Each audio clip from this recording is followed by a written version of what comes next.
most imperative that I had to call this press briefing, which is actually my first in the past 2 years that I've been here. It's unfortunate that I'm having to call it under, trying circumstances. But like they say, it's always a stitch in time. I don't know how timely this is. Saves 9. I just felt that we needed to do this to nip things in the bud, so to speak.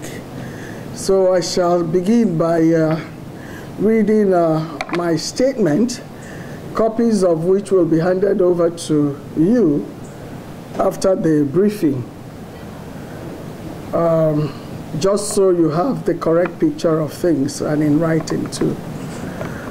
Well, first of all, I want to start by saying that my attention has been drawn to an untrue story in the various media, stating that I was amongst the 59 persons who had contact with the Liberian government official, Mr. Patrick Sawyer, who unfortunately lost his life to the Ebola virus disease in Lagos recently. I wish to clearly state that I did not at any time and or place make contact with the said Mr. Sawyer, and that I was not on the flight from MONROVIA to Lagos with him. I was here, and I still am here, performing my normal representational and administrative duties. It is for this reason, and to bring my Liberian brothers and sisters up to speed with other developments in my country, that I call this briefing to A, dispel rumors of a cover-up by my government, as was written in one of the dailies today, and to convince everybody that I am okay in response to the injurious news story that has been making the rounds in the past few days. Personally state that I was not on that Sky airline flight. Inform everyone that I neither knew Mr. Sawyer nor had any contact with him, even while in Liberia. Express my personal disappointment at the news reports that incorrectly stated that I was on the flight and made contact with the deceased without conducting proper due diligence. And to thank immensely those friends and colleagues who called to express their concern over the unfortunate development.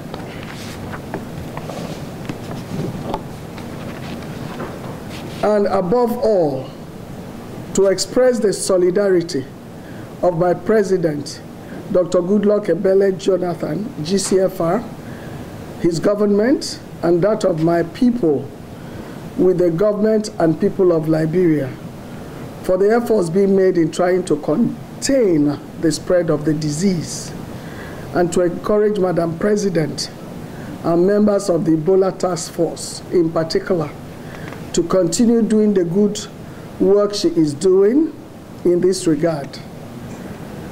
As a practical expression of this solidarity and support, President Jonathan, at the recent ECOWAS summit in Accra, Ghana, announced a donation of a total of $3.5 million to the effort to combat this deadly disease in the ECOWAS sub-region, part of which was 500,000 United States dollars to the Liberian government efforts. I also would like to seize this opportunity to, on behalf of my president and the people of Nigeria, express our deepest sympathy to the government and people of Liberia and to the bereaved family of Mr. Sawyer. May God grant his young soul eternal rest and his family the fortitude to bear the untimely loss. I will now read, and my staff will distribute a second release to Liberians I sent out on efforts being made by the Nigerian government to combat the evil of Boko Haram in Nigeria and secure the safe return of the Chibok girls. I thank you all for honoring our invitation at such short notice. 100 days of the Chibok girls' abduction, position of and actions so far taken by the Nigerian government. The government of the Federal Republic of Nigeria and President Goodluck Jonathan have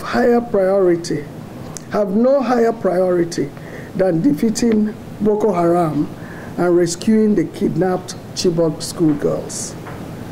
Nigeria is using all the tools of national power, military, intelligence, police, economic and political in this effort. And let there be no doubt, Nigeria will prevail. Nigeria has the will, the resources, and the strategies to win this fight. It will take time, but we are committed to this cause. It is worth noting that we have already achieved some important successes as follows. The government has procured new equipment and technology to support the military and security forces. The recent delivery of such military equipment included highly sophisticated fighter helicopters with inbuilt night vision technology. Nigerian government is also developing an advantage in weapons and reconnaissance capabilities. So far, 2 divisions of the Nigerian Army are focused on the fight with troops on the ground. The government has captured some senior-level Boko Haram commanders, including women, who are used as spies and treasury officials. These arrests have yielded valuable intelligence. In mid-July alone, government forces apprehended 3 top-level Boko Haram targets. Aminu Sadiq Oguche, one of the masterminds of the April 14 bombing of the Abuja bus station that killed about 100 civilians, was arrested by Nigerian security forces after securing his extradition from Sudan. Oguche is also accused of leading recruitment efforts for Boko Haram from his base in the Sudan. Nigerian intelligence officials have long been monitoring Nigerian extremist training with Islamist groups in both Somalia and Sudan, where Al-Qaeda has a strong presence. Oguche is now in custody and will face prosecution. Boko Haram chief of intelligence was picked up and is now helping investigation. Mohammed Zakari, a Boko Haram leader known as the Chief Butcher, was captured during the Nigerian forces raid on Balmo Forest, which expelled Boko Haram insurgents from the area, effectively denying the terrorists a haven and launch point for attacks. The government is cooperating with and empowering the local population across Nigeria in the battle against Boko Haram. Recent examples of this government-citizen collaboration include a recent Boko Haram threat against the Abuja transportation was uncovered. The public was alerted and casualties were avoided. Following a tip-off, Nigerian police uncovered and prevented a bomb attack near a school in the northeastern city of Gombe. The government recognizes that soft power is crucial in the battle against Boko Haram, as force alone cannot defeat insurgency. As a result, President Jonathan's administration is implementing a comprehensive program of assistance to support, protect, and empower local communities, with special focus on the most vulnerable areas of the country. This initiative includes the Safe Schools Initiative has been developed to safeguard our school children in states under emergency rule by strengthening the security of educational facilities, These measures include providing perimeter fences, housing for teachers, community policing and school guards, alarm systems and communication equipment. Governors, community leaders, teachers and parents to identify and remedy the vulnerabilities that put our children at risk. The Safe Schools initiative is a collective effort. The government spending has been matched dollar for dollar by the private sector and now totals $20 million United States dollars.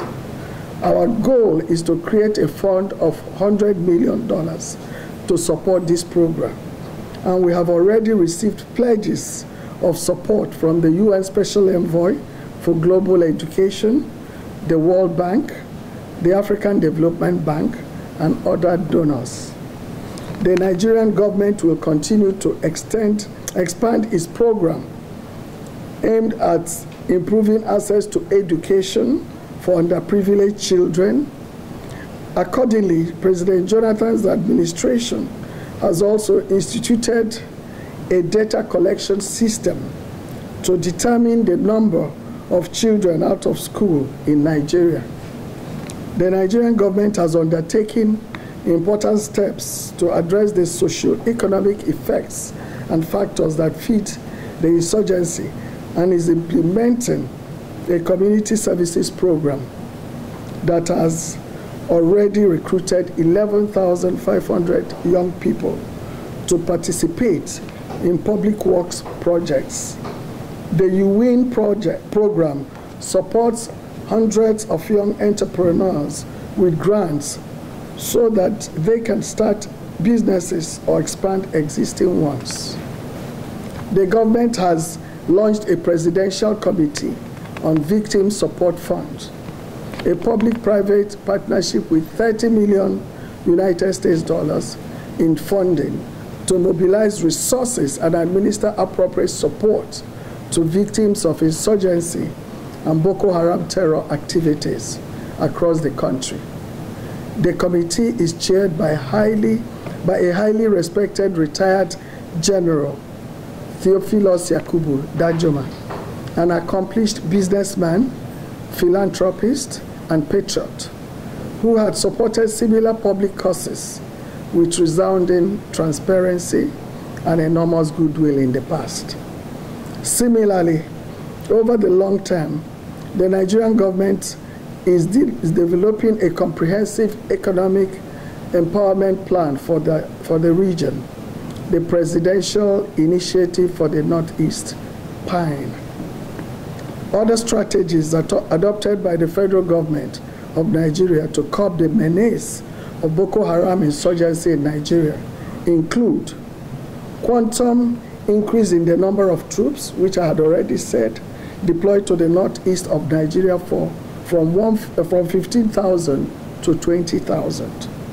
Regional cooperation on security with neighboring countries to contribute a battalion of troops each to fight Boko Haram. Acceptance of offers of help from the international community for more surveillance and other logistic assistance to overcome the Boko Haram. Operationalization of Regional Intelligence Fusion Unit aimed at generating and sharing of information that is essential to curb terrorist activities within the region. Establishment of a multinational task force by Nigeria, Chad, Benin, Niger, and Cameroon aimed at enforcing stricter border controls and preventing terrorists from having unrestricted access to their territories. Collaboration by the three tiers of government, traditional and religious leaders within the most affected region to encourage dialogue with the sect. A dialogue committee set up by the president has concluded its work behind the scene as the fact-finding committee on the abducted Chibok girls. Its report is being actively considered by the government. As a follow-up to the Paris and London meetings, the ministerial session of participating countries, United States, UK, Africa, Canada, EU, Africa is a continent, but part of them, EU, AU, ECOWAS, organizations, is to hold in Abuja on the 3rd of September 2014. The Nigerian government, through the embassy, appreciates the role of international partners, both governments and groups, particularly the International Bring Back Our Girls, BBBOG, campaign that has successfully motivated global attention to terror in our region. The need to focus and support girl child education and other educational initiatives, including the establishment of a number of Almajiri schools for the disadvantaged. I thank you very much.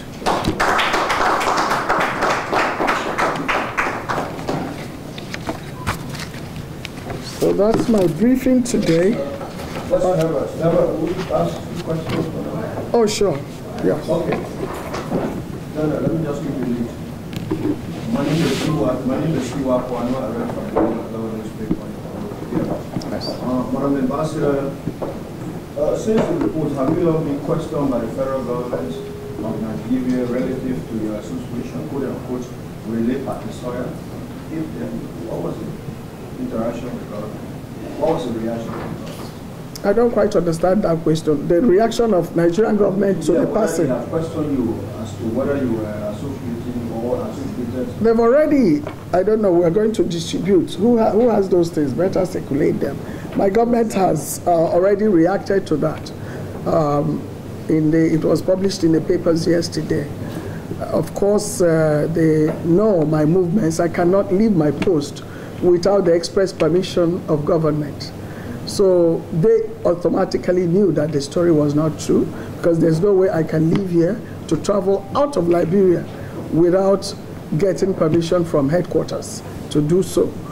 And they also were aware that I was not on that flight, that the individual that was on that flight, which we have now realized was the reason for the mistake, was the special representative of the ECOWAS president, and who happens to have an ambassadorial status and is also a Nigerian citizen. So he's a Nigerian with ambassadorial title, resident in Liberia, representing the ECOWAS president. He's not Nigeria's ambassador to Liberia. He is an ambassador, but special representative of the ECOWAS president, who just happens to be a Nigerian. He could have been from any other ECOWAS country at this time. And he's a man, not even a woman. So instead of, yeah, so some clever guy somewhere just assumed when they had ambassador and they had Nigeria and from Liberia, they said Nigeria's ambassador to Liberia was on that flight. I wasn't on the flight. My last visit to Nigeria was on Arik Airline, and I went for the Nigeria-Liberia Joint Commission, the first meeting of the Nigeria-Liberia Joint Commission in Abuja. And my path did not cross with them. They flew on Askai Airline. And it was days after I had gone to Nigeria.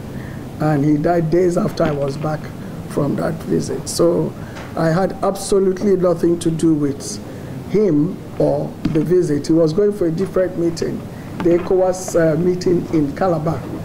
And the ambassador of ECOWAS here was on that meeting, going for the same meeting, on that flight, going for the same meeting. So my government knew that I had nothing to do with it, and they have written and published it. It was on the National Television Authority news last night in Nigeria on TV, and the state government of Lagos that announced that to the media, Obi-Nnadozie, has also published an unreserved apology to my person and for any harm they may have done by releasing that untrue story. And they have also realized their mistake, and it's been in all the papers in Nigeria. It was front page news in The Guardian yesterday, and in so many other papers in Nigeria. So that's where we stand on the matter. Unfortunately, one newspaper, Liberian newspaper, published it today. I think it was the Chronicle, and said Nigerian government protects the ambassador, which I think was an unkind comment to make. Saying they're protecting me means that they are covering up, which means it is not true what they are saying, which means the newspaper does not even believe the Nigerian government and does not believe that that was what caused the need for me to call this press briefing, so that people can see me. I'm here in Liberia. The ambassador in question is in Lagos, and they are not quarantined, they are just being observed to see whether, and they are still looking for some of them that were on that flight. But that's where we stand on the matter. Yes. My name is Obi-Nnadozie. I write for New Democrat, and I'm also a panelist on the MONROVIA show. I would like to know, there have been reports, a couple of reports, that there are some Ebola, there are some Boko Haram elements present here in Liberia. First of all, would you mind to share with us whether if you had any intelligence of such? That is one. Then two, recently your president, President Goodluck made a donation of $500,000 for Liberia as the contribution of the Federal Republic of Nigeria to the people of Liberia to see how they can eradicate the Ebola epidemic. I would like to know whether there are any plans on your part to provide further assistance to the Liberian government should this situation escalate further. Well, first of all, I want to address your last question first. We do not pray that the situation will escalate. Madam President announced very decisive measures and steps the government intends to take, which includes stoppage of meetings like this. That's why I started by apologizing for calling this briefing, but I felt the need to do so. The measures she has announced should help in nipping the spread of the disease, even if it's not in the bud, as it had started spreading somewhat, but it is hoped that it will put a stop to further spread of the unfortunate and deadly disease. But be that as it may, we will only cross that bridge when we get there. We cannot begin to say what any member of the international community will be ready to do should the need arise. But for now, we have done the needful, which is to extend our support to the government and people of Liberia to make sure that steps are taken to eradicate the disease, which was the donation of the handsome amount of $500,000 United States dollars. And the first question was, now I've gotten carried away. What was your first question? Oh, yes. Well, the first time we heard that was when a government official was being screened by the Liberian Senate. It was that appointee of government that said so, that they had Boko Haram around here in Liberia, that they were taking shelter here in Liberia and would go and strike in Nigeria and come back here to sleep, quote and unquote. I have no corroboration of that fact, and we pray and hope that it is not true, and that if it is true at all, that the government has the matter well in hand, the Liberian government, that is, since if they have such an intelligence, they are taking steps to put the matter under control here in Liberia. Yes, Madam Ambassador, my name is Henry Kamoa, I work for Confish newspaper. Yes. Ambassador, since it was announced or reported that Mr. Patrick Sawyer was an American citizen, have you had any inquiry from the U.S. government through its local office in Nigeria or Nigeria? No. First and foremost, I'm not quite sure where we stand on that matter.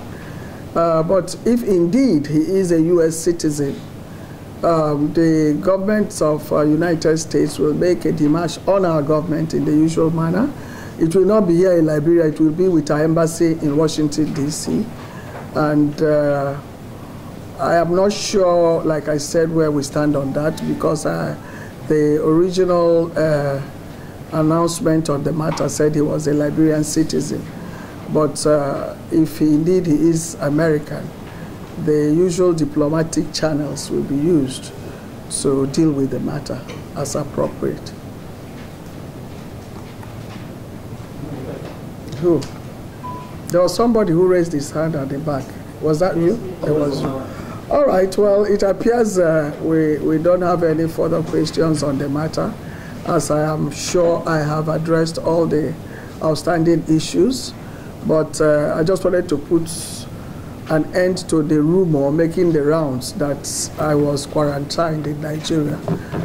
Just to say that I'm here, hale and hearty, thanks to God, and here performing my duties with all of you.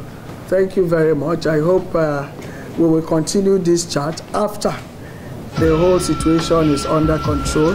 I will not disobey Madam President by calling any further briefings. Thank you very much.